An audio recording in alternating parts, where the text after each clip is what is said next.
Welcome to another edition of the Hoop Scoop. I'm Jared Johnson. I'm joined by the mighty Joe Yeager. Well, my Joe, it's finally here. The season opener, Texas Tech basketball season has arrived, and the Red Raiders open up the Grant McCasland era at home against Texas A&M Commerce at the USA. I think it's a 3-game homestand to start the season before they go to the Bahamas. But just overall, both you and Jacob Harris on the site have, discussed the season opener. But let's take a step back, look at the whole season, some of your expectations. Overall, what are your, and we've talked about this, but it's worth restating, what's your overall expectations going into the season for year one of the McCasland? Yeah, well, my expectations have sort of escalated a little bit over these last few weeks or month or so. You can't always tell by this stuff. I mean, sometimes maybe it's misinformation, maybe you're getting the wrong read or something, but I just get the feeling I'm getting good vibes from this team and this program, from Coach McCasland, and then of course, obviously, you have a rather impressive exhibition win over a quality Texas A&M team ranked currently number 15 in the country, and that team, by the way, just beat Texas A&M Commerce on Monday by 32 points, which is Tech's opponents, obviously, tonight. That's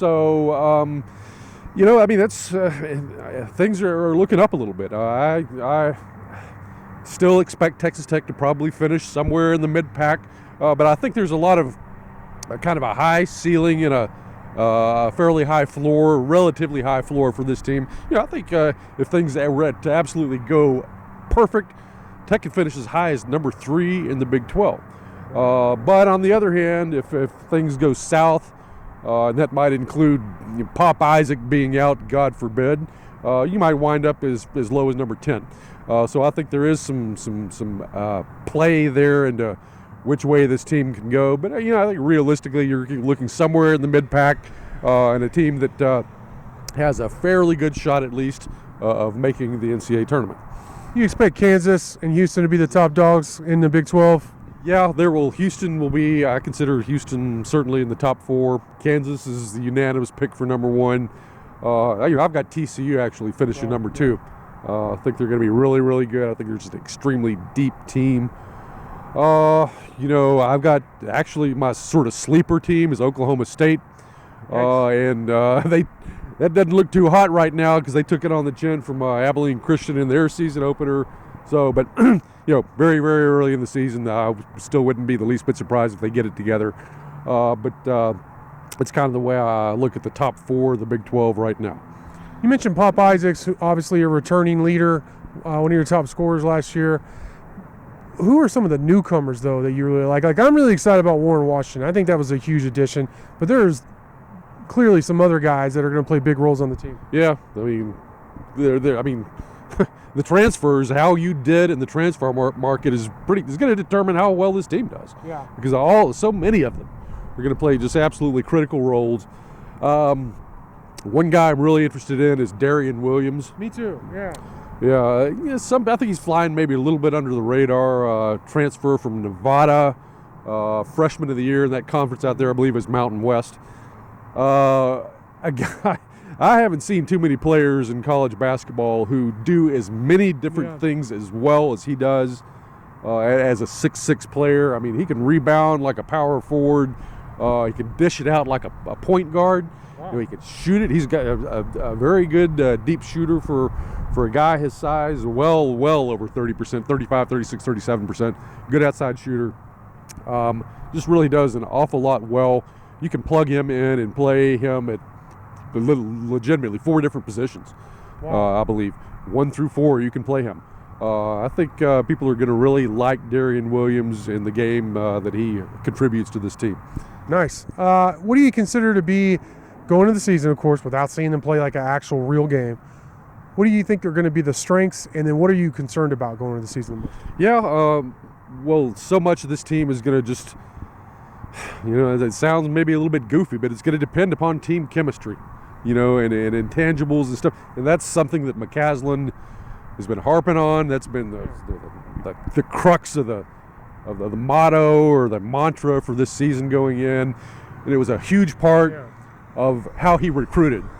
I mean, I don't think that he went after just the most absolutely talented guys he could find. He was looking for guys who he considers to be winners, guys who played in the NCAA tournament, guys who are really all about winning, locker room guys. Yeah. You know, guys who aren't going to bring any drama. Yeah. Like, contrast that with what we saw from Last Texas Tech season. last year. Which was the exact The opposite. exact opposite. I mean, in that aspect of the team, I think these two teams could just be polar opposites, and that may be a very good thing for Texas Tech. So I think maybe that could be the strength of this team. Concerns, you know, I mean, there are a few. You know, you're not a huge team. Rebounding could be an issue. I mean, you've only got one legitimate 4 or 5 type player in Warren Washington. You're going to have a couple of these other guys who are going to have to come in there and do some of the dirty work on the inside, like Kai Lindsey, Emily Yalaho, and Robert Jennings. Those are the 3 guys that are going to need to go in there and get some tough rebounds and do some of that. Tech is going to have to team rebound as well because they're going to play small ball. So everybody who's on the court is going to have to rebound. Yeah. I mean, you're going to have to track rebounds down. You can't just say, you know, well, that's Warren's job. You know, that ball comes off, everybody gangs the ball. So that's good. Rebounding is just going to be an issue for this team. I'm still sort of a wait and see approach on the shooting of this team. They were lights out against Texas A&M. But still, I don't know, for the past of some of these players, not saying that they're bad shooters, but a lot of these guys haven't been exactly knockdown shooters either. So I'm just kind of a wait and see as well. Let's see how this develops over the course of the season. Maybe it'll be an issue, maybe it won't. Yeah, we'll just have to see. All right, final questions. Where do you see Tech finishing the Big 12, and do or do they not make the NCAA tournament? Yeah, initially going in, I had them as number 9, but based on that A&M performance, as much as anything else, I'm bumping them up to number 8 in the Big 12. I think they probably make the NCAA tournament. Probably not quite a bubble team. You know, I think they probably are just that cut right above the bubble. We may not be sweating too badly come Selection Sunday. Great stuff, Mighty Joe. I know I speak for you when I say we're really excited about Red Raider Hoops coming back. We love basketball, love Texas Tech basketball, and it should be a lot of fun. But great, like I said, great stuff from you as always. Thank y'all for watching, and until next time.